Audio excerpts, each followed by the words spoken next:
Well, right now joining us by phone is Lieutenant Colonel Tony Shaffer, a former U.S. Army intelligence officer. Thanks so much for being with us. Sure, Elaine. Thanks for having me. Good to be on. So let me just start off by asking you about this. Sure. You know, the counterterrorism community looks at these kinds of attacks as attacks on quote-unquote soft targets. You know, Right. for the rest of us, these are places where we go for everyday lives, living, you know, as Michelle was noting, taking the train to work. For these folks at the airport, you know, catching flights is a routine part of our lives. Is the reality that there is not really necessarily a way to stop these kinds of attacks on soft targets here in the U.S. without changing how it is that we live our lives? Well, vigilance is always the key word. I mean, anybody who sees something needs to say something. With that said, one of the reasons you guys have me on often is I used to do something called red teaming, where I and others who have been trained to be, you know, the kind of people who could do this sort of thing for us, put ourselves in the terrorist shoes and try to figure out threat vectors. If I was going to be a bad guy, how would I do it? So therefore, you do have people like me out there now trying to posit, trying to think through what are they going to do, how are they going to do it, and how do we get ahead of them. And that's the second factor, good intelligence. I think one of the notable things is there have been a number of things we've done to break up attacks ahead of time.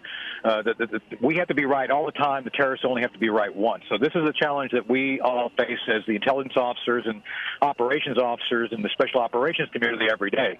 So can we do something? Absolutely. What can be done is being done, but is it always enough? Not necessarily. So this is the key. The combination of good policing, NYPD, you guys just talked about it. I've met with them. I've actually been right along with one of their units one time, and they're on top of it. But the most important thing in my judgment, Elaine, is trying to get ahead of the terrorists, trying to get good intelligence, penetrate the networks, figure out how they work, and then be there ahead of them. And so that is the best thing we can do, is inoculate ourselves against the attack by stopping it before it even gets here. And that's what we have to do a better job of. Well, right now, as you know, the search is on in Belgium for this third suspect, the person that was seen on that CCTV video Right. at the airport. What are your thoughts on that? From what we've heard, you see in that photo there, it looks as though the two men to the left had black gloves only on their left hands. And there you see on the right is the person that Belgium authorities are asking the public's help in finding that person. Well, the guy who was on the right, I've seen the photograph, was basically their handler. He was trying to make sure they got to the target without being essentially intercepted. I suspect he was probably armed. His job is to make sure that they were marshaled, they were brought through, and then they were brought in. The guys with the gloves, those are fail-safe devices. That's why you can't see their hand. It's not an homage to Michael Jackson. It is serious stuff. And that tells me two things. First, once you put your hand on there and clap down, that bomb's going to go off no matter what. And the idea is if you get shot and you fall over, you don't have to worry about clasping at the last second. It automatically goes off. That tells me it's a very sophisticated operation. They have thought this through.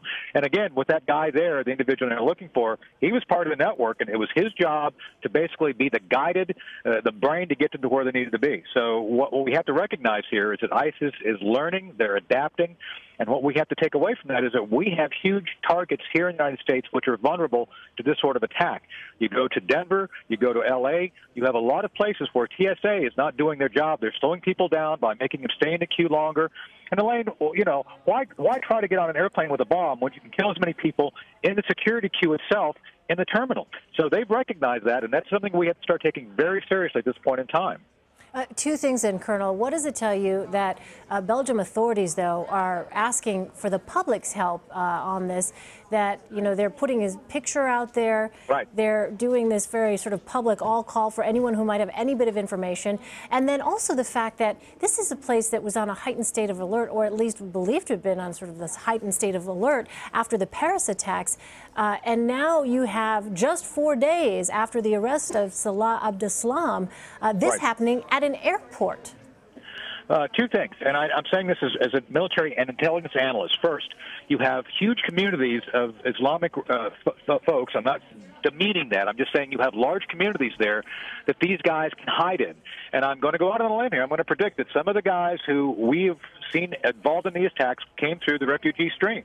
as much as we all want to be humanitarians and help those in need, we should do that. With that said, we cannot jeopardize the safety of our own citizens in the process of bringing others in. And that's where I think Europe has been failing and failing badly.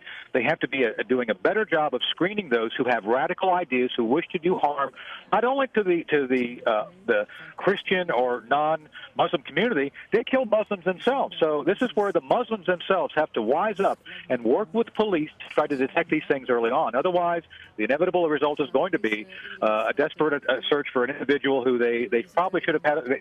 He may have been on their radar, but they got to find him now. I suffice to say, I think they're going to probably find another large network that's preparing for another attack if they can do their job and detect it right now. And the fact that they're relying on the public's help here, or at least putting out this picture in an effort to get any kind of public tips. What does that tell you about their intelligence operations, Colonel? Not as good as it should be. I'm fearful that they are not as much on top of this as they should be. And let's remember, we've got some damage here too. John Brennan admitted right after the Paris attack that we had intelligence we had failed to share with the French. So this is where President Obama is completely correct. We have to do a much better job of sharing, of working together, and coming together as a global community to recognize that these people are a death cult and they're out to kill us all. All right, Lieutenant Colonel Tony Shaffer. Colonel, thank you so much for your time. Sure, thanks for having me.